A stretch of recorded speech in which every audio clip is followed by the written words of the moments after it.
मनुष्य हैं कृपया हाथ उठा के हमें सूचित करें। आप में से जो मनुष्य है वो हाथ उठा सकता है, क्योंकि मनुष्य के रूप में शैतान भी तो हो सकते हैं ना। भाई रावण सीता माता को चुराने किस रूप में आया था? साधु के रूप में आया था। तो क्या रावण साधु था? रावण साधु के रूप में सीता मैया को चुराने आया, साधु था नहीं, रूप बना लिया। ऐसे ही मनुष्य होता नहीं है, मनुष्य बना फिरता है। अच्छा, रावण ने वरदान मांगा था, हम काहू के मरहि न मारे, बानर मनुज जाति दुई बारे। रावण ने तो वरदान मांगा था कि हम किसी के हाथों ना मरे। ब्रह्मा जी बोले भाई ये संभव नहीं है, क्योंकि मरना तो आपको और हमको भी है। तब फिर रावण ने चतुराई से कहा कि हम या तो मनुष्य के हाथ मरे या तो बंदर के हाथ मरे। किसी ने रावण से कहा तूने सस्ता वरदान मांग लिया। भाई मनुष्य से मरने का वरदान मांग लिया, इतने सारे मनुष्य हैं, कोई भी मार देगा। रावण बोला मनुष्य तो हैं, पर मनुष्यों में अब मैं मनुष्यता रहने ही नहीं दूंगा, तो मरूंगा कैसे? तो मनुष्य तो बहुत लोग थे, पर राम के हाथ से ही क्यों मरा रावण? मनुष्य तो राम जी भी थे ना। विप्रधैन सुर संतहिता लीन है मनुज अवतार। मनुष्य का अवतार लिया ना राम जी ने। तो मनुष्य तो आप भी हैं, मनुष्य तो राम जी भी हैं, पर हम और राम में अंतर है कि नहीं? हम 0 हैं और वो 100 है, 100। तो आप मनुष्य में और उन मनुष्य में अंतर है कि नहीं? तो वही मैं क्लियर करना चाहता हूं कि आप में से मनुष्य कितने लोग हैं। क्योंकि 2 हाथ 2 पांव 2 आंख से कोई मनुष्य तो नहीं हो जाता। कपड़ों की दुकान में आपने देखा होगा पुतले खड़े रहते हैं, कभी कभी कंफ्यूज हो जाते हैं, कोई आदमी खड़ा है, पास में जाकर देखो तो पुतला कपड़े पहन के खड़ा। तो मनुष्य जैसे ही तो पुतले भी नजर आते हैं। कपड़ों की दुकान में देखा भैया, महिलाओं को, महिला पुतला को ना साड़ी पहना के खड़ा कर देते हैं, ऐसा लगता है कोई मैडम खड़ी है, पास में जाके देखो तो वो पुतली है, स्टैचू है। मनुष्य जैसा दिखना अलग बात है और मनुष्य हो जाना अलग बात है। तो पहले तो ये बतलाइए कि आप मनुष्य हैं। भाई 1 लीटर दूध में आधा लीटर पानी डाल दो तो दूध की मात्रा कम हो जाएगी, पानी की मात्रा अधिक हो जाएगी कि नहीं? पानी की मात्रा ज्यादा है, दूध की फिर उसकी प्योरिटी जो है वो कम हो जाएगी कि नहीं? शुद्धता कम हो जाएगी कि नहीं?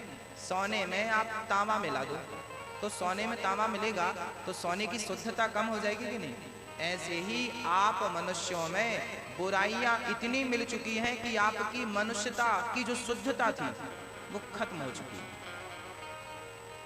हम मिलावट वाले मनुष्य हो गए, मिलावटी सोना, मिलावटी दूध, ऐसे मिलावटी मनुष्य। आपके अंदर भी काम, क्रोध, अहंकार, बुराइयां इतनी भर गई हैं कि मनुष्यता तो कम बची है, ये ज्यादा है। इसी भैया ये बच्चों को या तो बिठा ही दो या तो व्यवस्थित कर दो, थोड़ा सावधानी से सुन लें तो आप अच्छा रहेगा। सावधान होकर सुनिए मैया जी, अब आए हैं तो सुन ही लीजिए प्रसन्न चित्त से, सावधानी से। हाँ बोलो राधे राधे।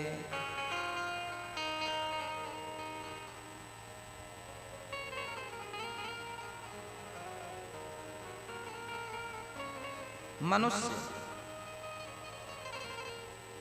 किसी किसी को आपने देखा होगा बात बात में गुस्सा आती है। इसका मतलब यह है कि क्रोध ने इसको अपने वश में कर लिया, इसके अंदर क्रोध की मात्रा ज्यादा है। इसका मतलब है मनुष्य की मात्रा कम बची है, क्रोध की मात्रा। तो अब ये ओरिजिनल मनुष्य नहीं है, ये मिलावटी है। आपके अंदर क्रोध है कि नहीं? है। तो इसका अर्थ ये है कि शुद्धता कम पड़ गई। अच्छा, क्रोध भी है और लोभ भी है? अच्छा, क्रोध और लोभ बस नहीं, अहंकार भी है। अच्छा, वासना भी है। अच्छा, बदले की भावना भी है।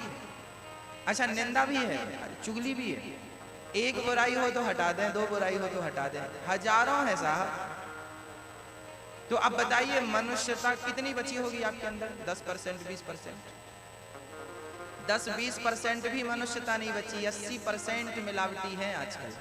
आप बस नहीं, जितने दिख रहे हैं अधिकांश सब। तो इसलिए हम पहले क्लियर कर लेते हैं, भाई मनुष्य हो कि नहीं? मनुष्य जैसे दिख तो रहे हो पर हो नहीं। गोस्वामी जी कहते हैं, बड़े भाग्य मानुष तन पावा, सुर दुर्लभ सद ग्रंथन गावा। बड़े भाग्य मानुष तन, बड़े भाग्य से मनुष्य का तन मिलता है, और उस मनुष्य के तन में भी इतनी बुराइयां। अब बताइए, तो अब मनुष्य का धर्म क्या है? इस पे आओ। परहित सरिस धर्म नहीं भाई। आप लोग रामचरितमानस पढ़ते हैं कि नहीं पढ़ते? उसमें लिखा है, गोस्वामी जी ने लिखा है, परहित सरिस धर्म नहीं भाई, पर पीड़ा सम नहीं अधमाई। परहित, लोगों का हित करना सबसे बड़ा धर्म है। परहित सरिस धर्म नहीं भाई, पर पीड़ा सम नहीं अधमाई। लोगों का हित करना ये मनुष्य का धर्म है, ये मनुष्य की पहचान है। धर्म न दूसर सत्य समाना, आगम निगम पुराण बखाना। मनुष्य का धर्म है सत्य बोलना। अच्छा, सत्य की अपेक्षा आप किससे कर सकते हैं?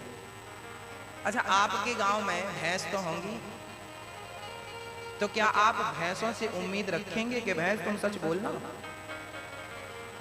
अच्छा, बकरी होगी आपके गांव में, तो क्या आपने कभी बकरी से उम्मीद करी बकरी सच बोलना?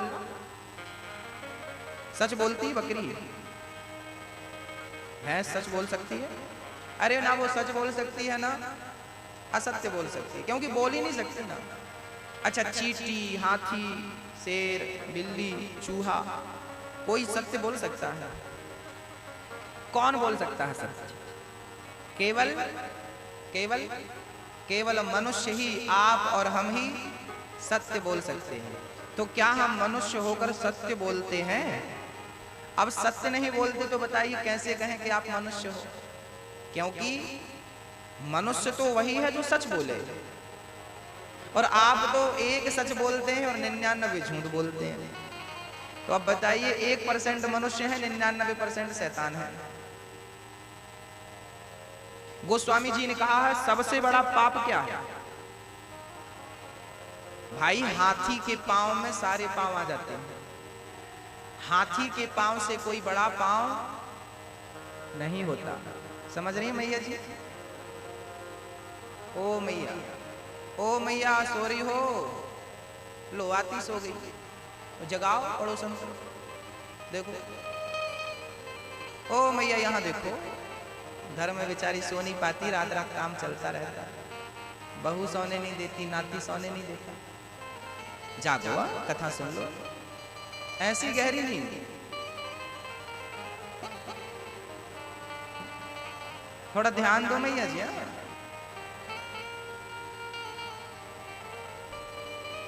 हाथी के पांव में सारे पांव आ जाते हैं, ऐसे ही सारे पाप एक तरफ और झूठ बोलने का पाप एक तरफ। तो झूठ बोलने का पाप हाथी के पांव की तरफ। भगवान कहते हैं कि मैं तुम्हारे दूसरे पापों को माफ कर भी सकता हूं, पर तुम्हारा असत्य बोला हुआ पाप कभी क्षमा नहीं हो सकता। इसलिए धर्म न दूसर सत्य समाना, आगम निगम पुराण बखाना।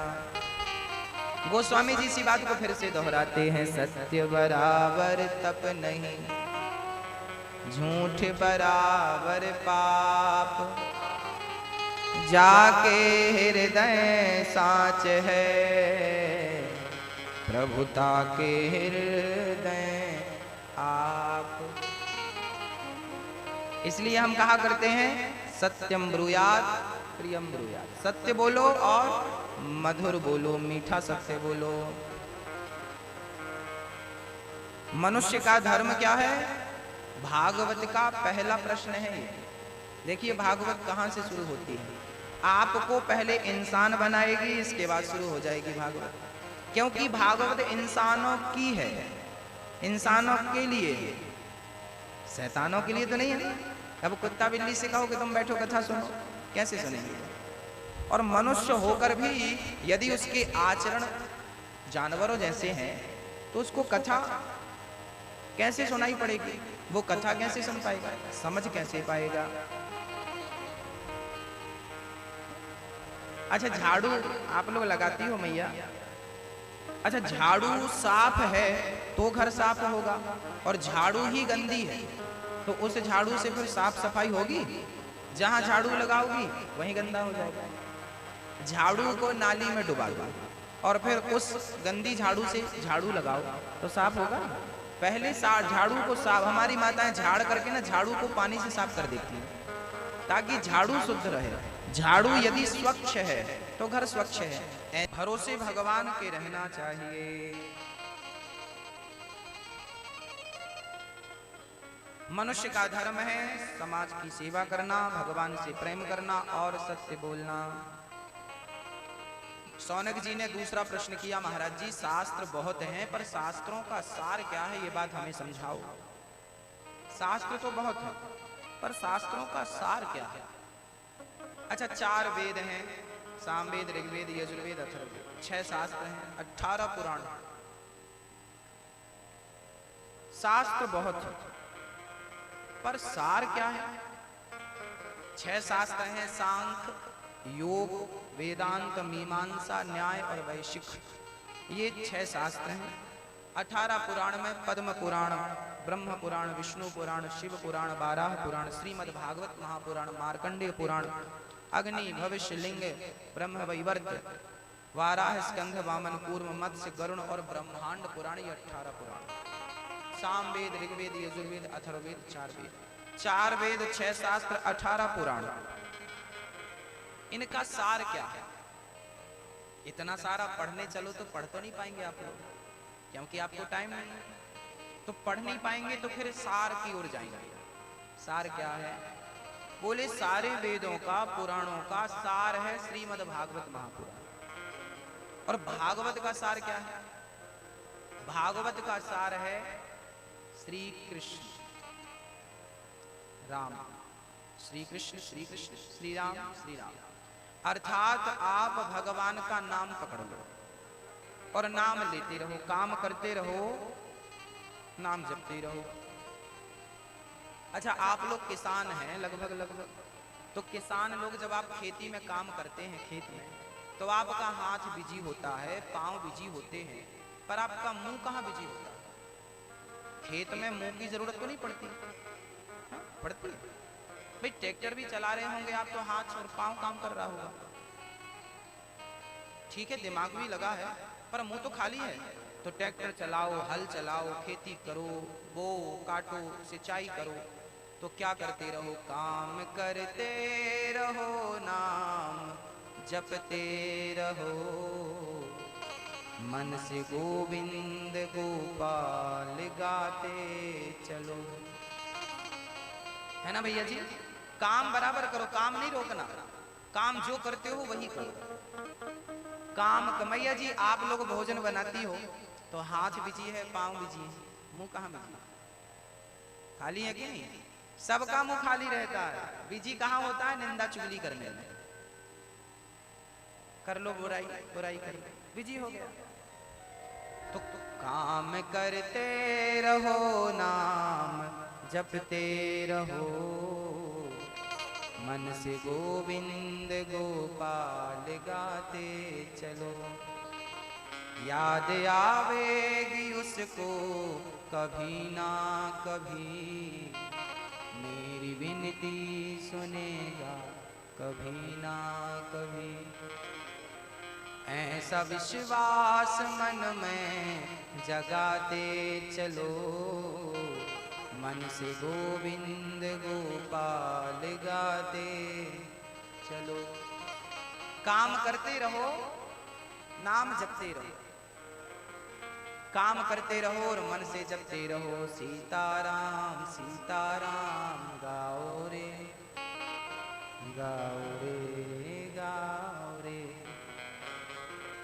सीताराम सीताराम गाओ रे गाओ रे गाओ रे।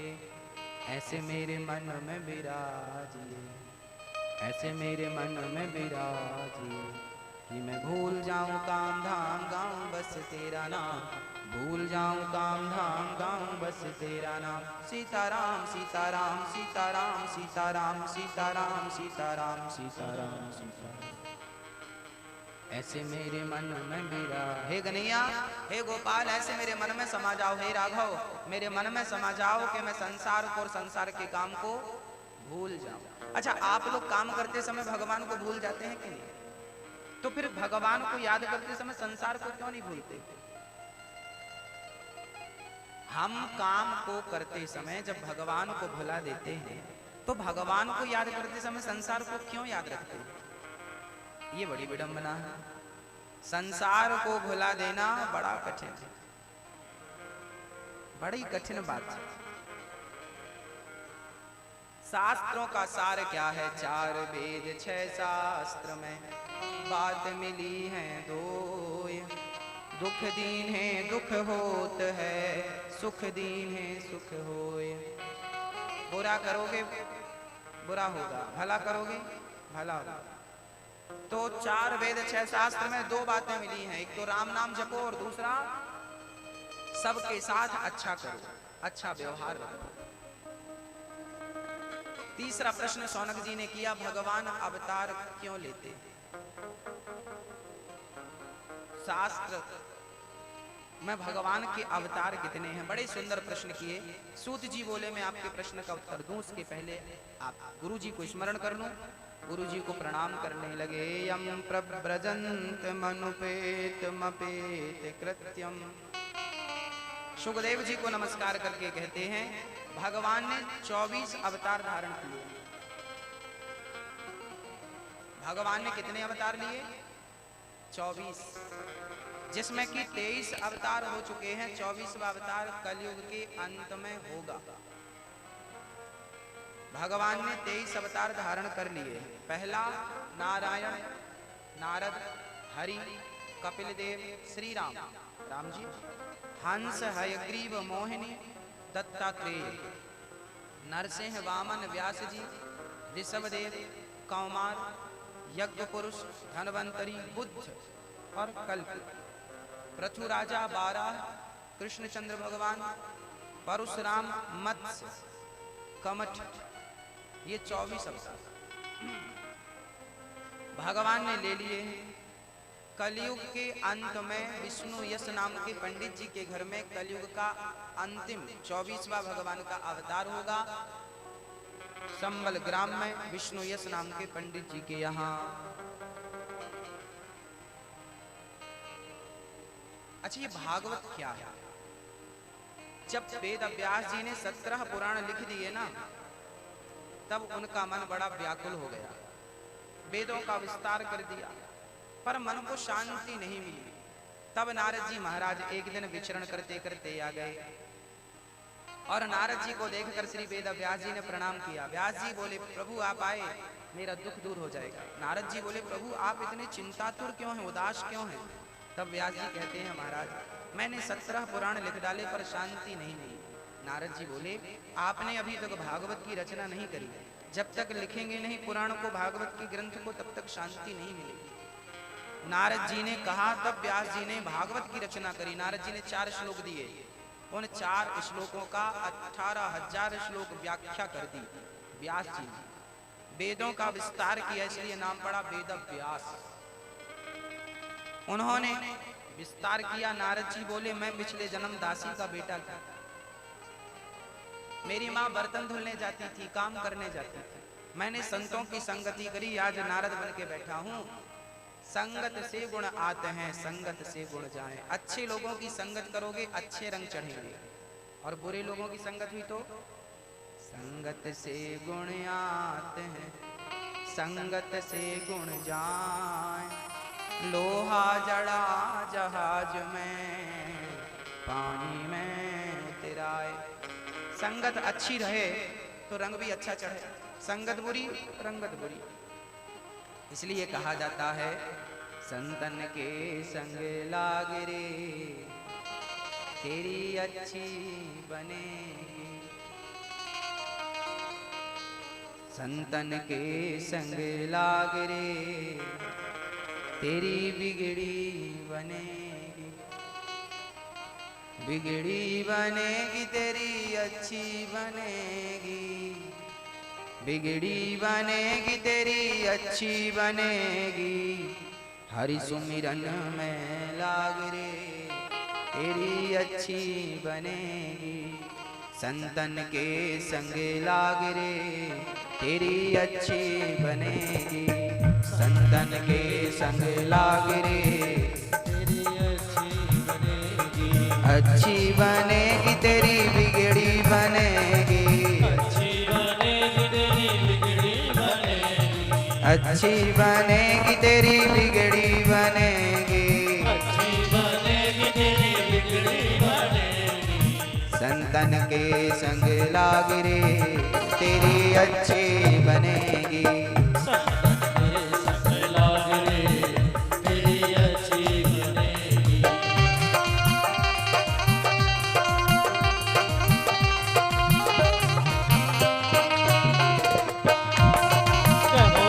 हरि बोल।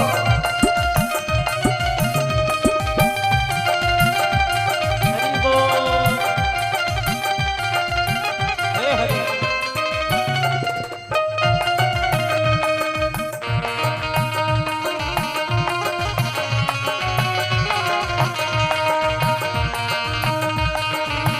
हरि। प्रभु जी की बन गई, प्रहलाद जी की बन गई। ध्रुव जी की बन गई, प्रहलाद जी की बन गई। ध्रुव जी की बन गई, प्रहलाद जी की बन गई। ध्रुव जी की बन गई, प्रहलाद जी की बन गई। हरि सुमिरन में लाग रे आज, हरि सुमिरन में लाग रे तेरी अच्छी बनेगी। हरि सुमिरन में लाग रे तेरी अच्छी बनेगी। संतन के संग लाग रे तेरी अच्छी बनेगी। संतन के संग लाग रे तेरी अच्छी बनेगी। तेरी अच्छी बनेगी, तेरी अच्छी बनेगी। तेरी बिगड़ी बनेगी। संतों के संग रहने से ना कागा से तो है हंस करेगो।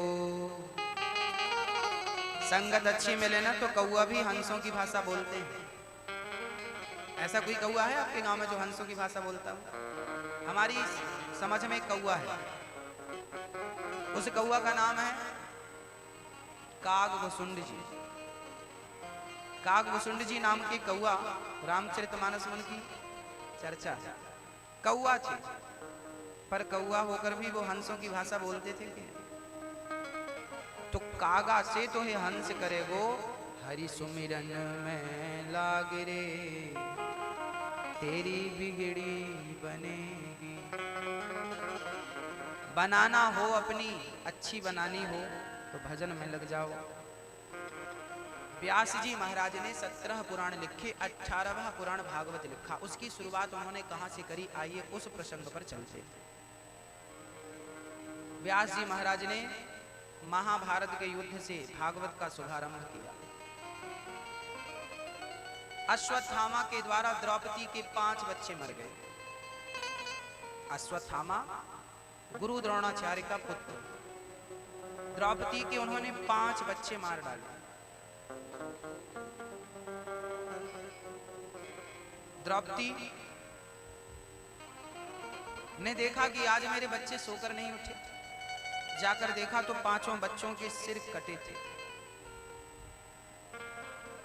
भीम भैया की गदा से दुर्योधन की जंघा टूट गई। एक दिन रात्रि के टाइम अश्वत्थामा आया, दुर्योधन मैं तेरी क्या मदद कर सकता हूं, कह। दुर्योधन बोला, मित्र तुम पांडवों को मार दो, यही मेरी सबसे बड़ी सेवा है। अश्वत्थामा चल पड़ा पांडवों को मारने, अपने मित्र से किया गया वादा पूरा करने। रात के 12 बजे पांडव सो रहे थे गहरी नींद में।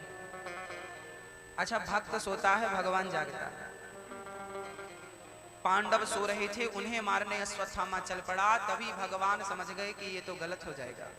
रात के 12 बजे भगवान श्री कृष्ण पहुंच गए पांडवों के पास। अर्जुन, भीम भैया जागो। अर्जुन बोले, प्रभु इतनी रात को आप यहाँ? भगवान बोले, सारी दुनिया तुम्हारी जीत का जश्न मना रही है और तुम सो रहे हो, चलो मेरे साथ। भगवान उन्हें ले गए। उस खाली बिस्तर में द्रौपदी के 5 बच्चे आकर सो गए। अश्वत्थामा ने उन 5 को ही पांडव समझ लिया कि ये पांडव है और 5 का सिर काट दिया। 5 बच्चे मर गए। सुबह द्रौपदी ने देखा मेरे बच्चे मरे हैं। दुर्योधन ने देखा पांडव मर गए। ध्यान से देखा तो पांडव नहीं, पांडव पुत्र थे। दुर्योधन बोला, मित्र तुमने मेरा वंश नष्ट कर दिया। दुर्योधन उसी क्षण मर गया। सुबह द्रौपदी ने देखा, रोने लगी।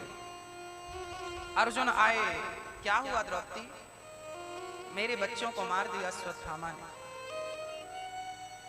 हाथ में जल लेकर प्रतिज्ञा कर ली अश्वत्थामा को मारने की अर्जुन ने। द्रौपदी, तेरे पुत्र का हत्यारा अब मेरे से बच ना पाएगा।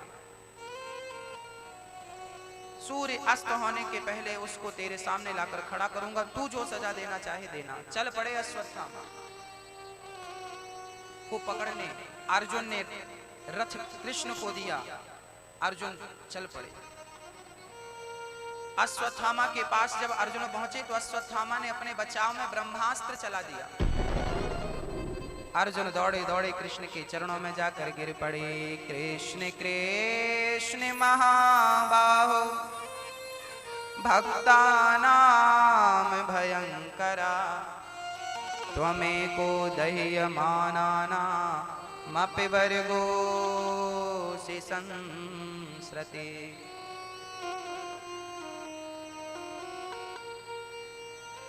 अर्जुन चरणों में गिर पड़े, प्रभु मुझे बचा लो, मेरी रक्षा करो, मैं आपकी शरण में हूं।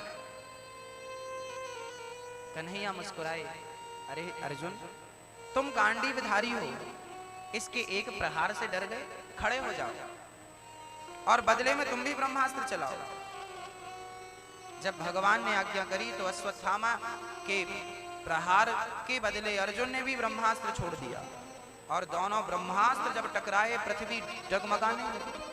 भगवान ने अपनी कृपा से दोनों ब्रह्मास्त्र को शांत किया और अश्वत्थामा को ले जाकर अर्जुन ने द्रौपदी के सामने खड़ा कर दिया। द्रौपदी, तेरे बेटे का हत्यारा तेरे सामने खड़ा है, तू जो सजा देना चाहे इसे दे दे। द्रौपदी ने देखा कि अश्वत्थामा के हाथ बंधे हैं, पांव बंधे हैं। द्रौपदी ने जल्दी से हाथ और पांव खोल दिए। द्रौपदी बोली, अश्वत्थामा जी आप यहां से भाग जाइए। भीम भैया बोले, द्रौपदी क्या तुझे इस हत्यारे पर दया आ रही है? द्रौपदी बोली, दया मुझे इस पर नहीं, दया तो मुझे इसकी मां पर आ रही है। अरे मेरे बच्चे मर गए हैं तो क्या हुआ, मेरा सहारा देने के लिए मेरे पति तो हैं, मेरे 5 पति हैं ना, जीवित हैं, पर इस अश्वत्थामा की जो मां है ना, इसे भी मार दोगे तो इसकी मां अनाथ हो जाएगी, क्योंकि गुरु द्रोणाचार्य पहले ही मर चुके हैं। अब तो मां का केवल बेटा ही सहारा है और ये सहारा भी छीन लोगे तो मां अनाथ हो जाएगी। देखिए तो जरा द्रौपदी का भाव कैसा, खुद के बेटे मर गए हैं और बेटे का हत्यारा सामने खड़ा है और द्रौपदी उस हत्यारे को कह रही है इसे छोड़ दो। क्यों? क्योंकि द्रौपदी के हृदय में करुणा है, दया है। दया धर्म का मूल है, पाप मूल अभिमान। तुलसी दया न छोड़िए जब तक घट में प्राण। हमें दया कभी नहीं त्यागनी चाहिए भक्तों। जब तक शरीर में प्राण है तब तक हमें जीव मात्र पर दया करनी चाहिए। यदि हमने दया छोड़ दी तो भगवान भी दया छोड़ देगा, फिर वो आप पर दया नहीं करेगा। जब हम करते हैं तब वो हम पर दया करता है। दया का उल्टा क्या हुआ? दया का उल्टा होता है याद। जब आप लोगों पर दया करेंगे तो ईश्वर आपको याद करेगा। आप दया नहीं करेंगे, कैसे याद करेगा? द्रौपदी ने क्षमा कर दिया। ऐसी विषम परिस्थितियों में भी अपने धैर्य को जो बनाए रखे वही ज्ञानी है, वही समझदार है। धीरज धर्म मित्र अरु नारी, आपत्काल परखिए चारी। अपना धैर्य, अपना धर्म, अपने मित्र और अपनी नारी को, इन चार लोगों को विपत्ति के समय ही परखा जाता है। आप लोग धैर्यवान हैं कि नहीं? धैर्य है आपके अंदर? मैया जी, धैर्य है? हम लोग यूं तो बहुत कहा करते हैं हम बड़े धैर्यवान हैं, लेकिन कभी विषम परिस्थितियां आ जाए ना तो धैर्य तो पता नहीं कहां चला जाता। राजा रंतिदेव नाम के एक राजा था। उनके नगर में सूखा पड़ा।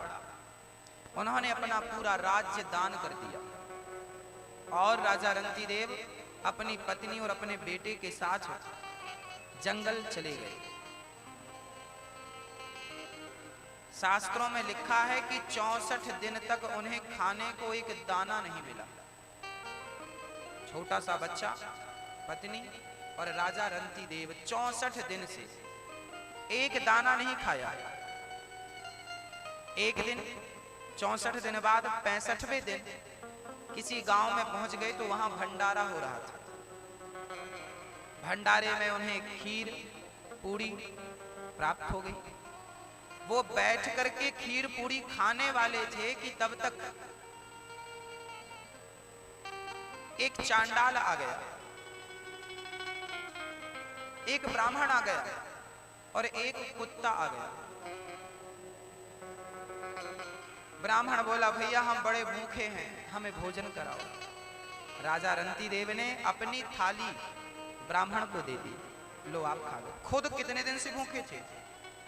अच्छा, आप इतने दिन से भूखे हो और आपके सामने थाली आए और कोई आपसे कहे एक रोटी दे दो और आपके पास केवल 2 रोटी ही हो तो क्या आप देंगे? भाई हम क्या तुम्हें दे देंगे, हम क्या खाएंगे? लोग पहले अपना देखते, पहले हम खा लें, बचेगा तो आप। रंतिदेव ने 64 दिन की भूख थी फिर भी अपनी थाली ब्राह्मण को दे दी। ब्राह्मण खाया और प्रसन्न हो गया। चांडाल बोला, भैया हमें भी भूख लगी है। तब पत्नी ने अपनी थाली चांडाल को दे दी, भैया आप खा लो। चांडाल ने खा लिया। चांडाल बोला, भैया ये मेरा कुत्ता बहुत दिनों से भूखा है, इसने कुछ नहीं खाया। तब छोटे से बच्चे ने अपनी थाली उस कुत्ते को दे दी और तीनों ने जब सब कुछ दे दिया उसके बाद एक एक गिलास तीनों ने पानी पिया। राजा रंतिदेव ने भगवान को नमस्कार किया, प्रभु तेरा लाख लाख धन्यवाद। किसी ने कहा, भैया तुम्हें तो खाना कुछ मिला नहीं, भगवान का धन्यवाद क्यों दे रहे हो? तब रंतिदेव ने कहा, खाना नहीं मिला तो क्या हुआ, भगवान की कृपा से गिलास भर पानी तो मिला है, उसका धन्यवाद भगवान को दे रहा हूं। पानी पी लिया और ईश्वर का धन्यवाद दे दिया। और जब पानी पीकर खड़े हुए तो तीनों, ब्राह्मण, चांडाल, कुत्ता नहीं, साक्षात भगवान चतुर्भुज रूप में प्रकट हो गए। वाह राजन, मैं तेरे त्याग, मैं तेरी श्रद्धा, मैं तेरे प्रेम से, तेरे त्याग से, तेरे सत्य से मैं प्रसन्न हूं। जा मैं तुझे तेरा राज्य वापस करता हूं। जब तक ये सृष्टि रहेगी तब तक लोग तुझे दानियों में गिनते रहेंगे। राजा रंतिदेव भोजन दान कर दिया उन्होंने। दान करने की बड़ी महिमा है। दान करते रहो, दान देते रहो, धन पवित्र रहता है। अन्न दान करते रहो, अन्न पवित्र रहता है। जब दूसरों को खिलाने के बाद आप खाते हैं ना, तो उस अन्न से आपकी बुद्धि निर्मल होती है। और दूसरों के हक का जब आप खाते हैं ना, तो उस अन्न से आपकी बुद्धि दूषित हो जाती है। जैसा खाओ अन्न वैसा रहे मन। अन्न से ही मन प्राप्त होता है, मन बनता है। द्रौपदी दया करती है क्योंकि द्रौपदी करुणा की मूर्ति है। द्रौपदी मां है ना, और मां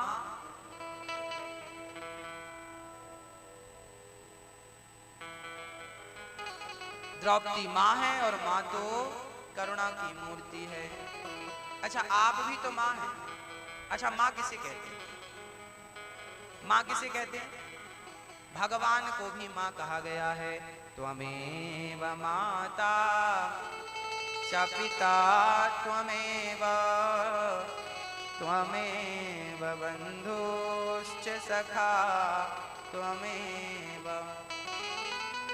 त्वमेव विद्या द्रविणं त्वमेव, त्वमेव सर्वं मम देव देव। मात पिता तुम मेरे, शरण गहूँ मैं किसकी। स्वामी शरण पढ़ूं मैं किसकी, तुम बिन और ना दूजा, प्रभु बिन और ना दूजा। आस करूं मैं किसकी, ओम जय जगदीश हरे।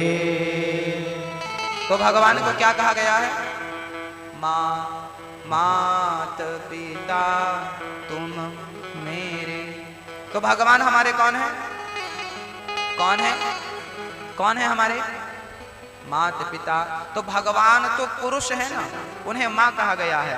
अर्थात यह है, अर्थ यह है कि माँ जिसके हृदय में करुणा हो, जिसके हृदय में भाव अधिक हो प्रेम के, बस उसे आप माँ कह सकते हैं। जिसके हृदय में दया हो, जिसके हृदय में धैर्य हो, जिसके हृदय में क्षमा का भाव हो, उसे क्या कहते हैं? उसे माँ कहते हैं।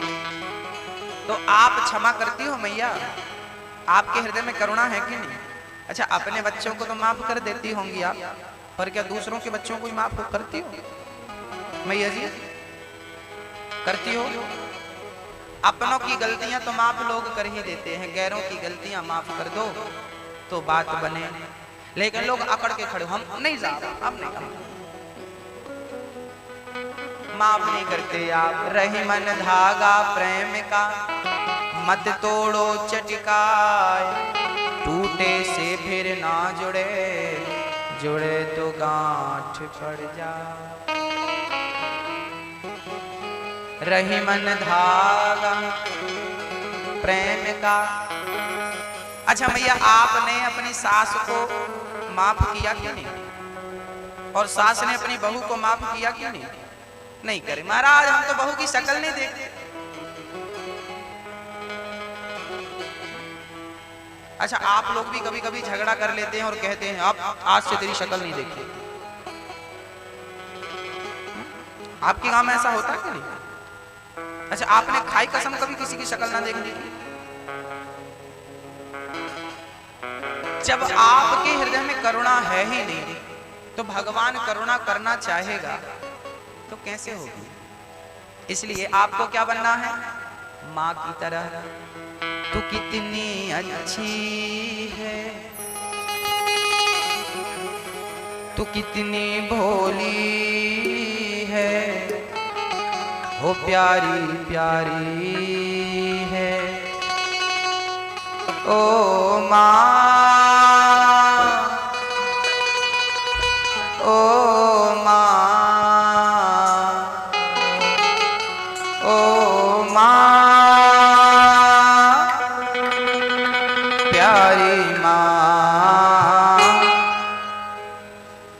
कितनी अच्छी है तो कितनी भोली है, ओ प्यारी प्यारी है ओ माँ,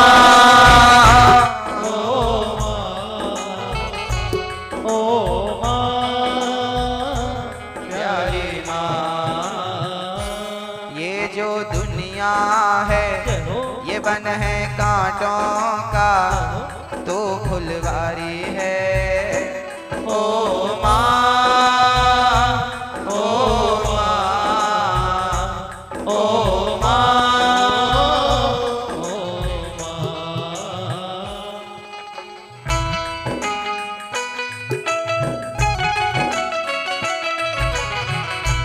जय हो।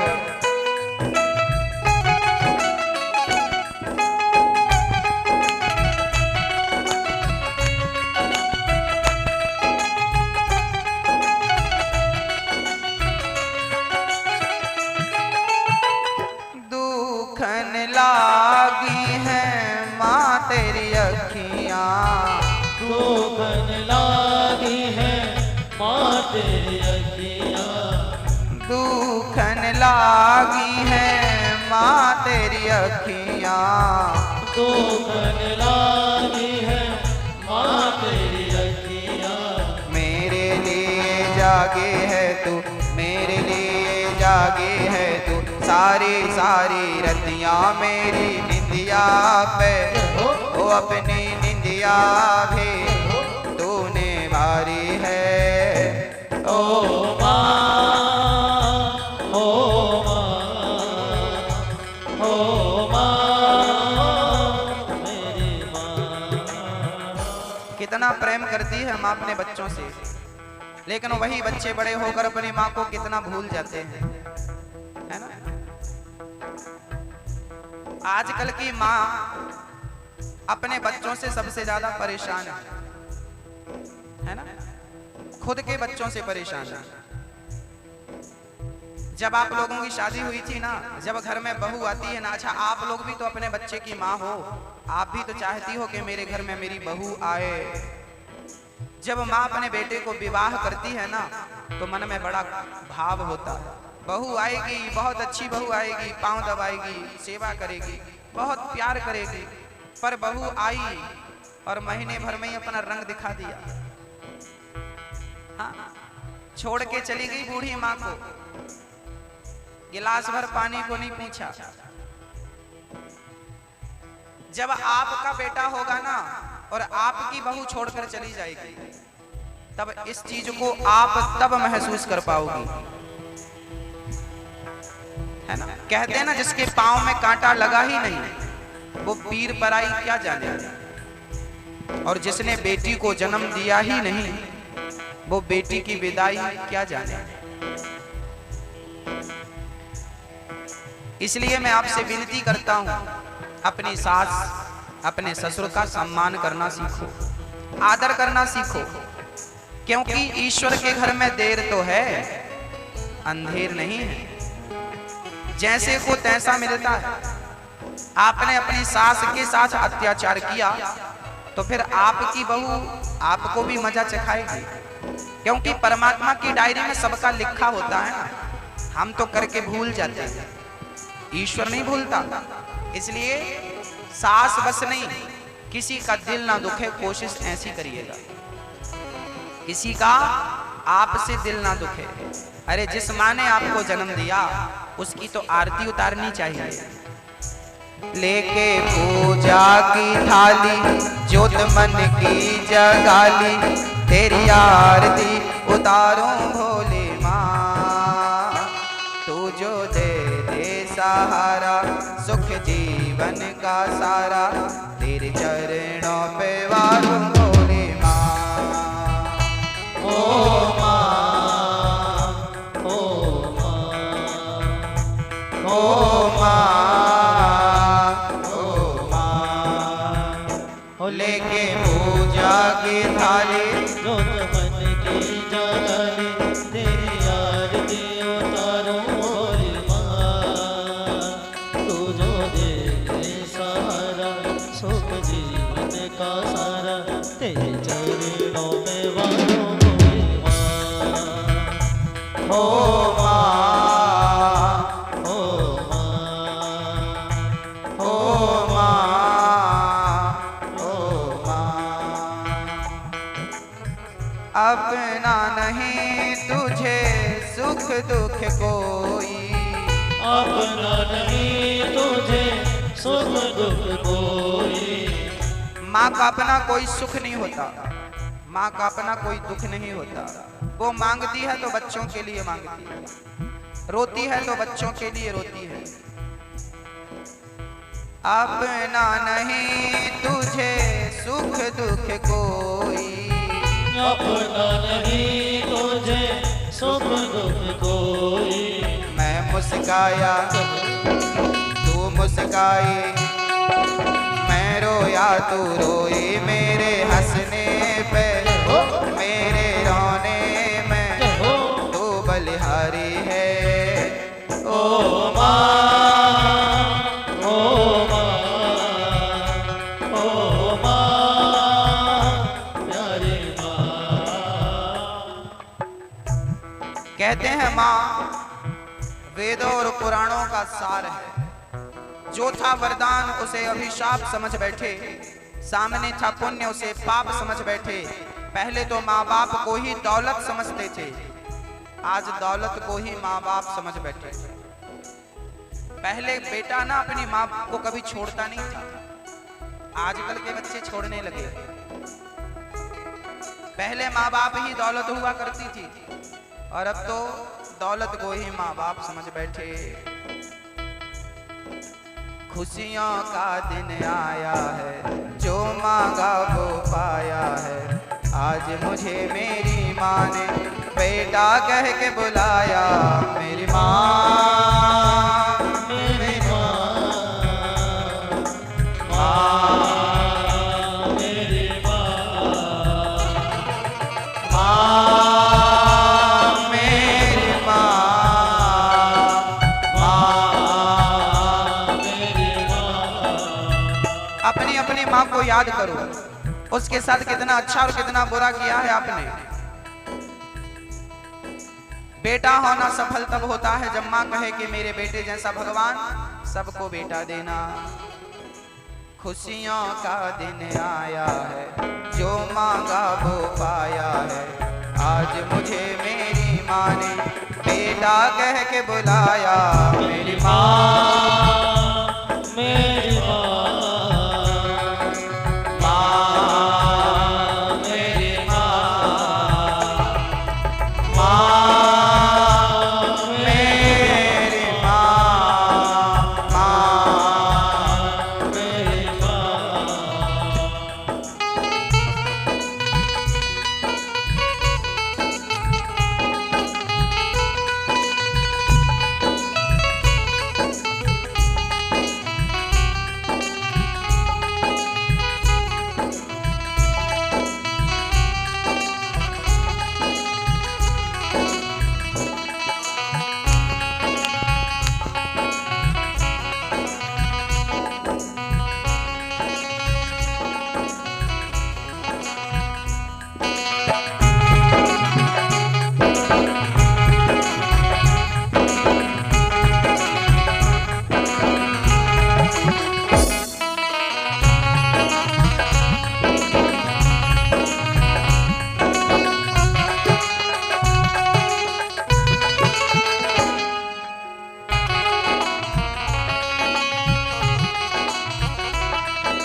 माँ बच्चों की जान होती है, माँ बच्चों की जान होती है।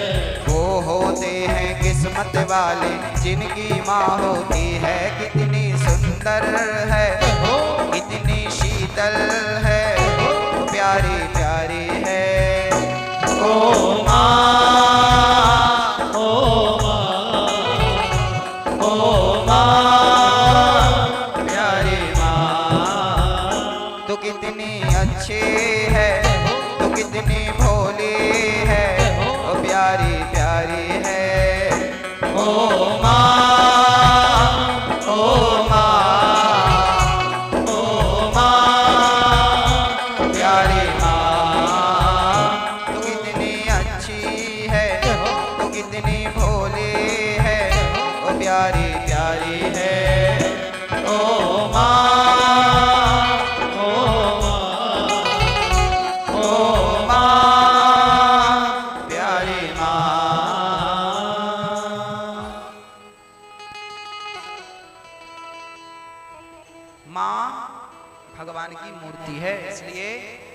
का कभी दिल नहीं दुखाना चाहिए। द्रौपदी माँ है और माँ तो करुणा से भरी होती है।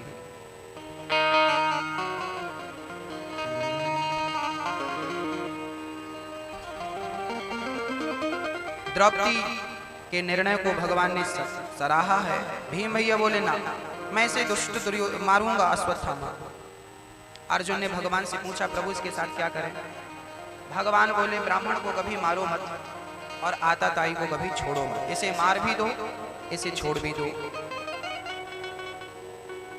ब्रह्म बंधुर नाहंतव्या आताताई बधारः मयैवो भयमाम्नातं परिपाहि अनुशासन।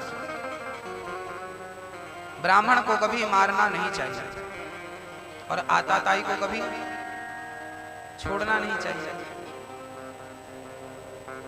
इसलिए मार भी दो और छोड़ भी दो। अश्वत्थामा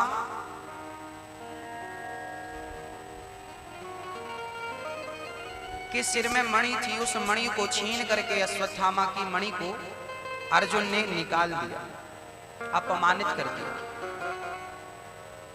अश्वत्थामा प्रतिशोध की ज्वाला में जलने लगा और उसने द्रौपदी के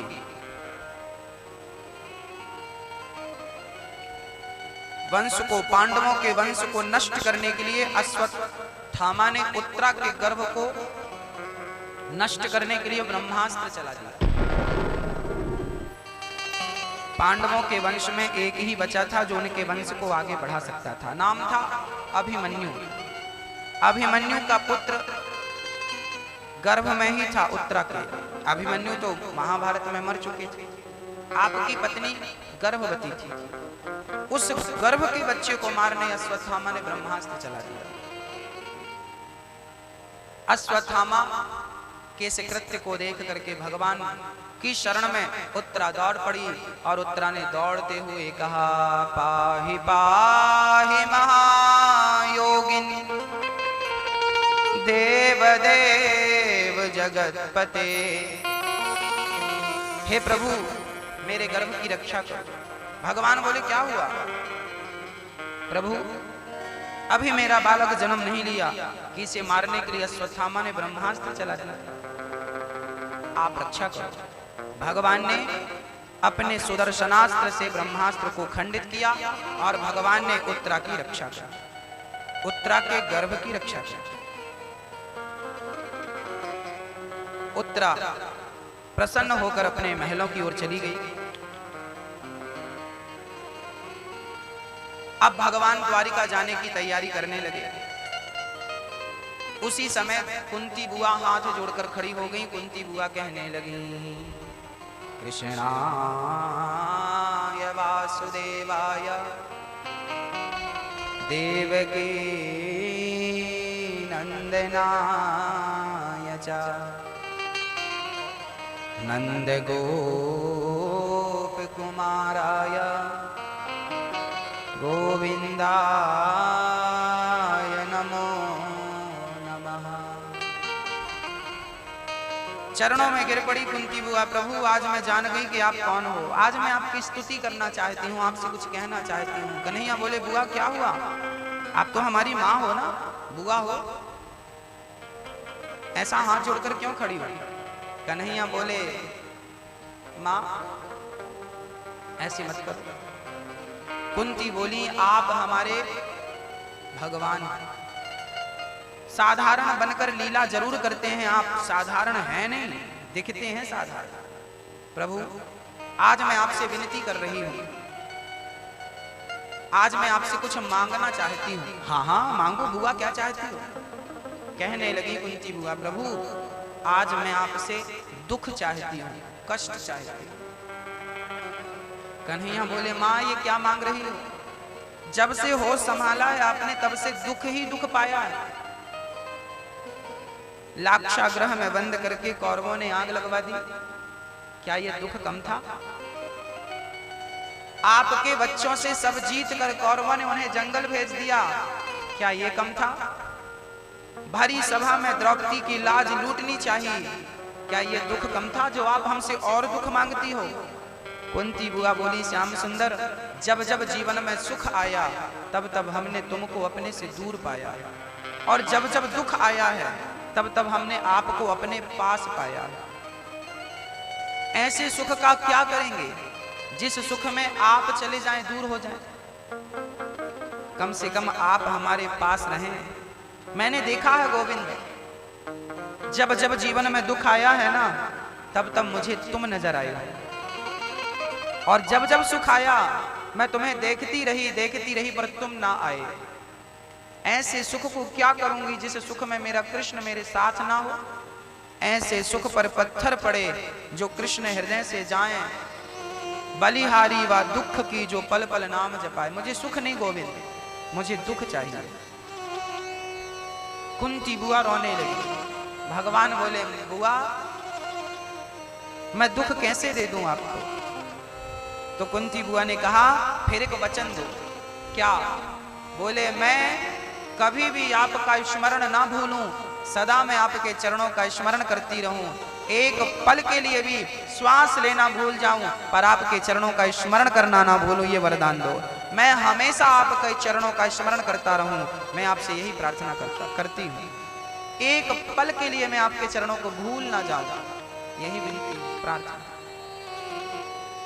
कुंती बुआ भगवान के चरणों को हृदय में रखती है, इतना प्रेम करती हैं कुंती भगवान से, इतना प्यार करती हैं। अच्छा, भगवान से प्रेम हो जाए यही सबसे उत्तम भक्ति है, प्रेम ही भक्ति है। कन्हैया से प्रार्थना करने लगी कुंती बुआ, कन्हैया कुछ दिनों के लिए और रुक जाओ। कन्हैया रुक गए। कुंती बुआ भगवान की स्तुति करने लगी। देखिए जरा, कुंती बुआ ने दुख मांगा, भगवान को भूल जाना ही सबसे बड़ा दुख है, और भगवान को याद करना ही सबसे बड़ा सुख है। सुख चाहते हो तो भगवान को याद करो, और दुख चाहते हो तो भगवान को जानत हूं अस स्वामी विसारी, फिर ही ते काहे ना हो ही दुखारी। भगवान को भूल जाओगी तो दुख नहीं आएगा, अरे वही तो दुख है। कुंती बुआ ने याद किया, पितामह भीष्म बाणों की सैया पर लेटे थे। आज शाम को पांडवों ने देखा कि भगवान ध्यान लगा करके बैठे, किसी का स्मरण कर रहे हैं, किसी को याद कर रहे हैं, किसी का ध्यान कर रहे हैं। युधिष्ठिर जी ने कहा, कन्हैया आप भगवान हैं, सारी दुनिया आपको याद करती है, आपका ध्यान लगाती है, आप किसे याद कर रहे हैं। कहने लगे, कन्हैया अर्जुन, जो भक्त सदा हमें याद करते हैं ना, हम उनको याद कर रहे हैं। भक्त भगवान को याद करता है और भगवान अपने भक्तों को याद करता है, भक्तों को याद करता है। किसे याद कर रहे हैं? कन्हैया बोले, हम पितामह भीष्म को याद कर रहे हैं। चल पड़े पितामह भीष्म से मिलने के लिए भगवान। वामन दिन से बाणों की सैया पर लेटे थे पितामह भीष्म। शरीर का एक एक बूंद रक्त जमीन में गिर चुका था। मन कृष्ण की ओर खिंचा चला जा रहा था। तभी पितामह भीष्म ने भगवान को आते हुए देखा, गदगद हो गए। पितामह प्रभु, मुझे पता था कि आप जरूर आएंगे, मुझे दास को दर्शन देने आप जरूर आएंगे। भगवान खड़े हो गए। पितामह भीष्म को इच्छा मृत्यु का वरदान था, चाहते तो मर सकते थे, पर पितामह मरे नहीं। जरा विचार करिए, जिसके शरीर में एक कांटा चुभ जाए उसे कितना दर्द होता है, और पितामह भीष्म के शरीर में बाण चुभे हुए थे और उन्हें इच्छा मृत्यु का वरदान था, पर वो मरे नहीं, क्योंकि कृष्ण को देखने की अभिलाषा थी। भगवान को देखने का अंतिम बार मन था कि एक बार देख लूं और प्रभु को देखते देखते प्राण त्यागूं, यही मेरी अभिलाषा है, यही मेरी अंतिम कामना। भगवान आकर खड़े हो गए। पितामह ने भाव से भगवान के हाथ जोड़े और प्रणाम करते हुए कहा, इति मति रूप कल्पिता वितृष्णा भगवत सात्वत पुंगवे विभूमि।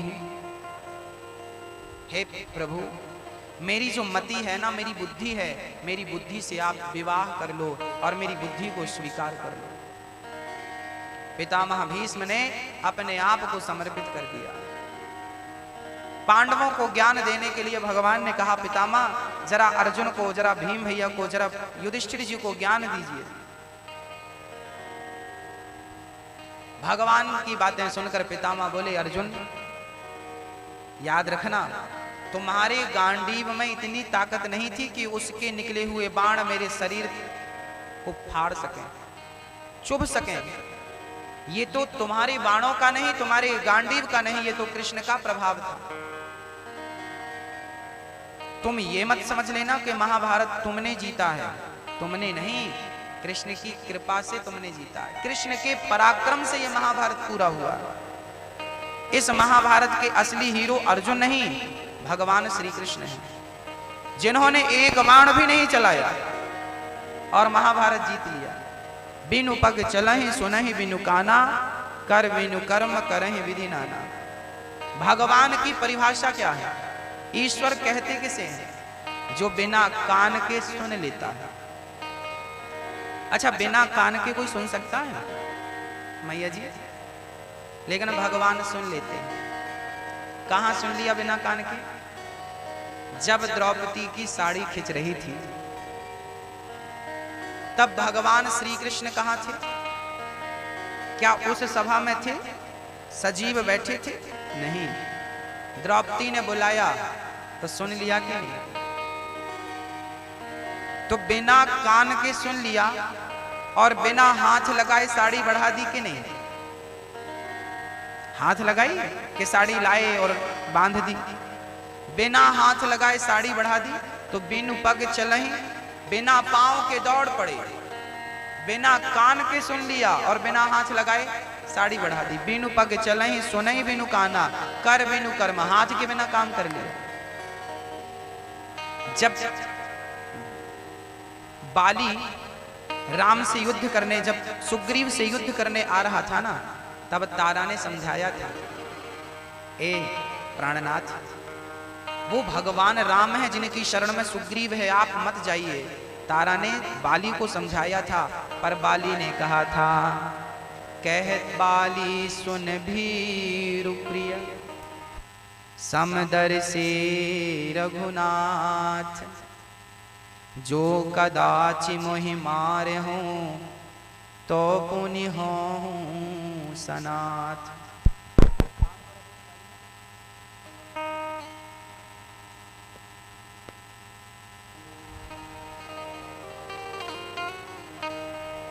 कह बाली सुन भीरु प्रिया। बाली ने कहा, तारा वो भगवान है और यदि मारेंगे तो मेरा तो कल्याण हो जाएगा, वैसे वो समदर्शी है। ये बात तारा ने कमरे के अंदर कही थी बाली से। और जब राम ने बाली को मारा तो बाली कह रहा है, हमें आपने क्यों मार दिया? मैं बैरी, सुग्रीव प्यारा, कारण कवन नाथ मोहि मारा, मुझे क्यों मार दिया छिपकर? तब राम जी ने कहा है कि बाली, तेरी पत्नी ने तुझसे कहा था युद्ध मत करो, पर तुमने माना। अब बाली चक्कर में पड़ गया, मेरी पत्नी तो कमरे के अंदर बोली थी मेरे से, इन्हें कैसे पता चला? तो अब पता चला कि बिनु पग चलहि सुनहि बिनु काना। वो परमात्मा बिना कान के सब सुन लेता है। उनके कान इतने मजबूत हैं कि चींटी अपने पांव में घुंघरू बांध कर नाचे ना, तो भगवान को सुनाई पड़ जाता है कि कौन सी चींटी हमें पुकार रही है। सब सुनते हैं भगवान, बिना हाथ के काम कर लेते हैं। बाली समझ गया भगवान है। पितामह भीष्म समझाने लगे, अर्जुन जीवन में कभी बुरा मत करना।